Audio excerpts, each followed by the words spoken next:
Hey, this is Frank Honus, and I want to welcome you to the Pure Life Podcast, your weekly dose of encouragement, inspiration, and practical tips for living with sexual integrity through Jesus Christ.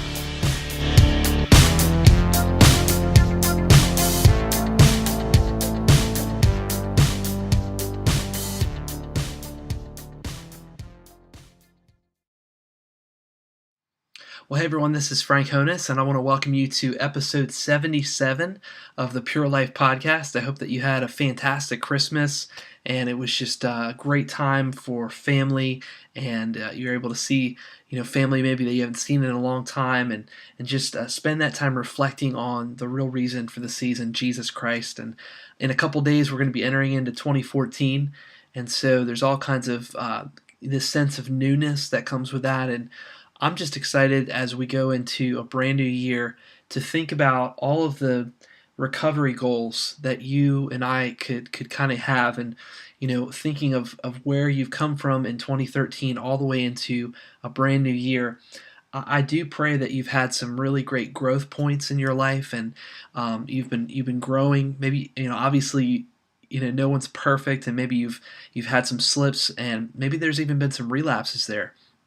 I still pray that that you've been able to find a level of growth and achieve and accomplish a level of growth and victory in your life. So this week on the podcast, I want to share with you a little bit from a blog that I recently wrote, a blog post that I recently wrote called Wowing Your Wife in 2014, 10 recovery steps that you can take. But I want to share with you actually just 5 of them from that list of 10, just to kind of keep this podcast a little bit shorter. If you'd like to read the rest of them, you can go on to purelifepodcast.com in a couple days. Actually, I think on Wednesday, the full post will be published, and you'll be able to read the entire article if you'd like. But I want to take the first 5 from this post and just talk a little bit about them. As we enter into a brand new year, I don't know about you, but I want to be a man of sexual integrity, but I also want to be a man of sexual transparency and honesty. And one of the greatest relationships in my life, actually the second greatest relationship in my life, is to my wife. And she has complete access to my life. She has complete access to my my sexuality and who I am. She has complete access to my progress and how I'm doing. As a matter of fact, she'll ask me, how are you doing this week, honey? How's your heart? How's your mind?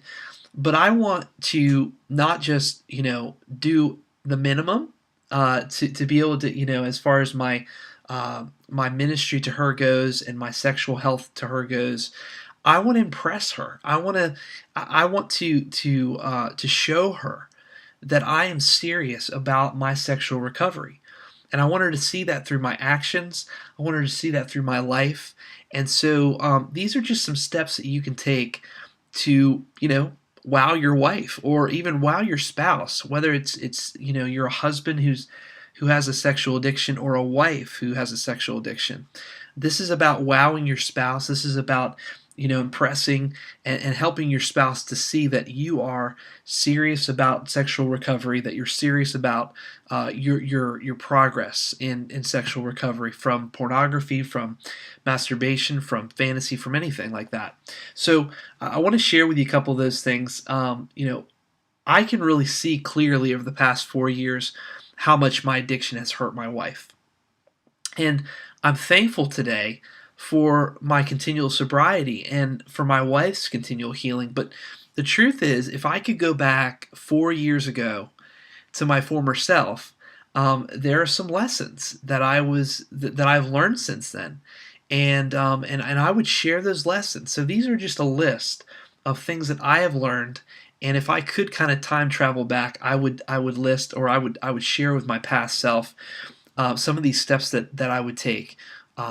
And hopefully it would be an encouragement to my past self to kind of step up my game a little bit. So number 1 is this: be 110% honest about your addiction.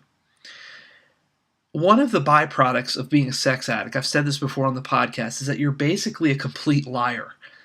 And while I shared with my wife, Tracy, my addiction, initially before we even got married, I wasn't continually honest with her about, porn relapses and, lies and slips here and there. And I chose to really cover up those things. I chose to minimize those things. I chose to kind of, even sometimes I justify my sin. I would justify my porn addiction. And I was never 100, right from the start, right from the starting point, the starting line. I was never 110% honest with her about my addiction.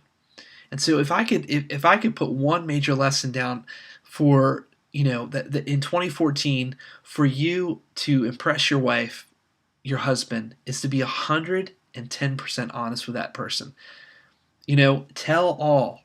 Share with her everything.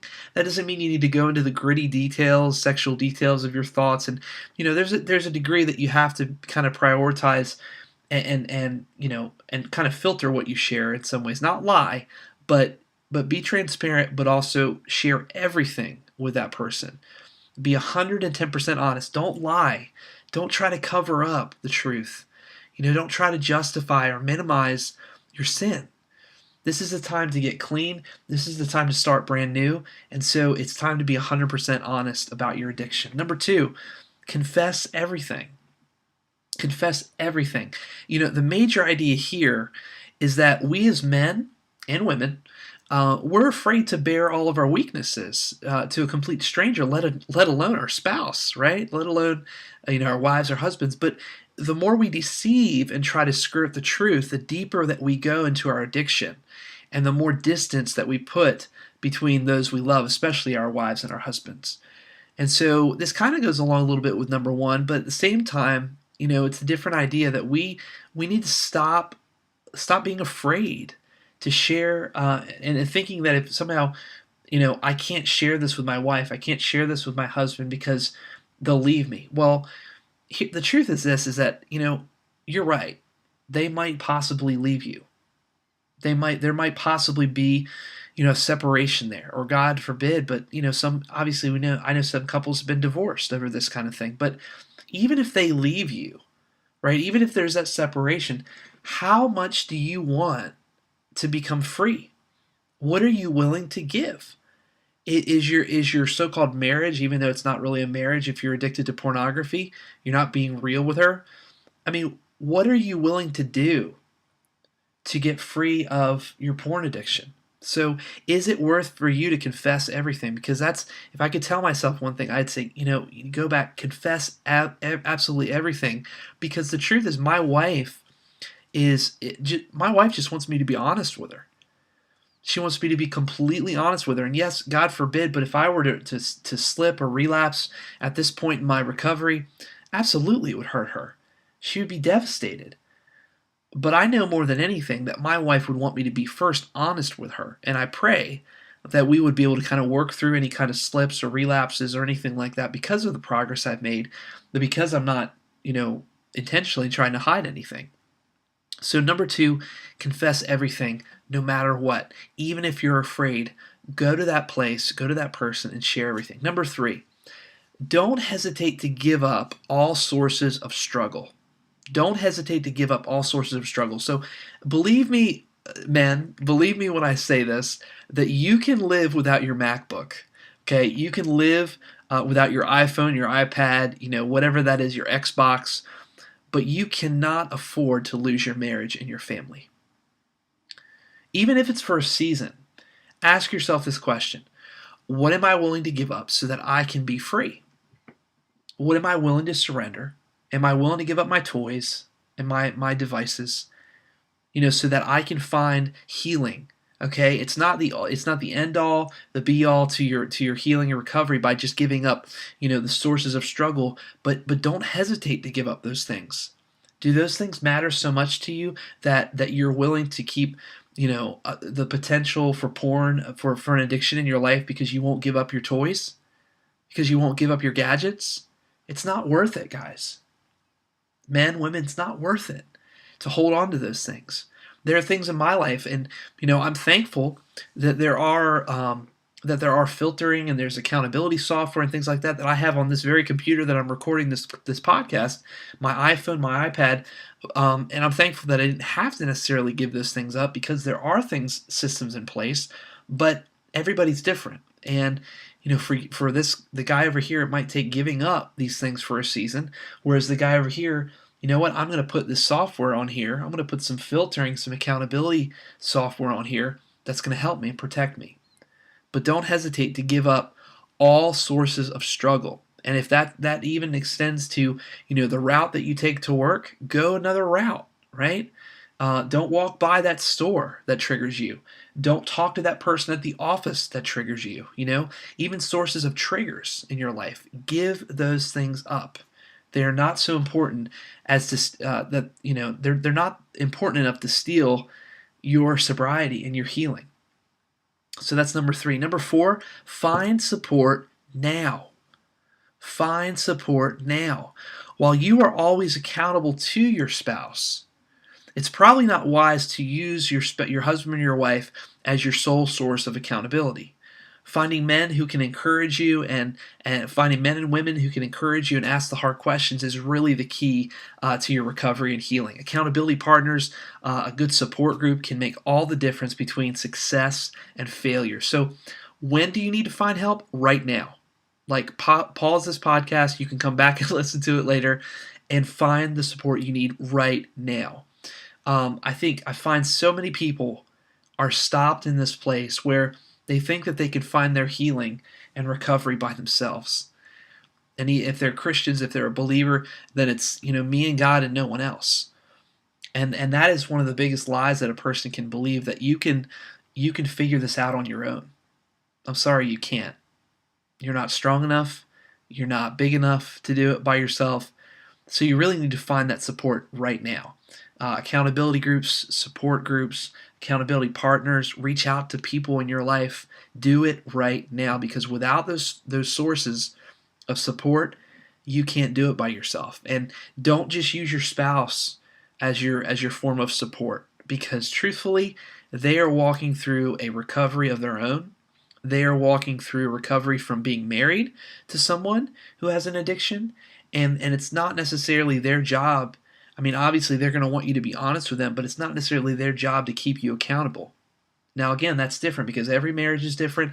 Your husband, your wife might want to be your source of accountability, but I found that most spouses are generally not great sources for accountability and support. So number 4, find support now. And the last one, number 5, learn where the addiction came from.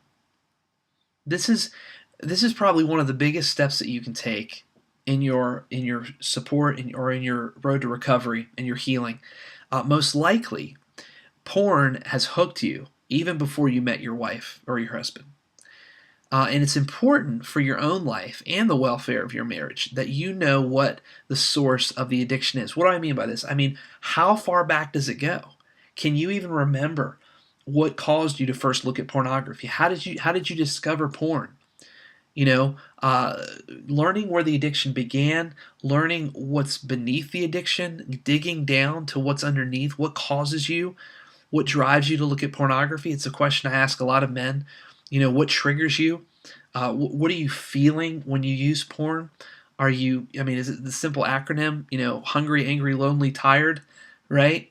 Are you in any one of those scenarios when you use porn, or is there a deeper sense of hurt and pain, feeling a lack of purpose? Maybe you just feel depressed, but there's always a reason why we use pornography. There's always a reason why we use any drug, really. It's not, and this might sound funny, or weird, but porn is really not the problem. I mean, it's the problem, but it's not the real problem. The problem is really what is beneath the surface. You're like an iceberg, right? In the Arctic Ocean, there's a little tip you see on the top, but what's underneath of the ocean? That way big, an iceberg has a way huge, massive body to the actual iceberg, massive underneath the water. But you only see that tiny little tip above the water. So it's important for us to go deeper in asking ourselves the question, where did the addiction come from? Because that, believe it or not, will also help you to unlock healing in your life, and it will help you to find recovery in your life. So those are the first 5 tips that I give in this blog that I wrote recently called Wowing Your Wife. I really should have called it Wowing Your Spouse, because there's a rise in women who are being addicted to pornography every single day, as well as men. But it's really wowing your spouse in 2014. And so if you want to read the rest of that article, I really encourage you to go to purelifepodcast.com. I think on Wednesday, this post is going to be up on the website. So check that out, Wowing Your Spouse in 2014. I do hope that's an encouragement to you as we head into this new year. I just want to say Happy New Year to everyone. I want to say thank you for just, thank you so much for listening to this podcast and allowing this to be a form of encouragement for you. And I just hope and pray that that this is an encouragement for you in 2014. And I've gotten a lot of reports that people have been encouraged by the podcast. So I hope you will find this as a tool for your recovery. That's really what I pray. Thank you guys so much again. I really look forward to talking to you again in 2014 on the Pure Life Podcast. My name is Frank Honus, and I wish you a pure life. God bless.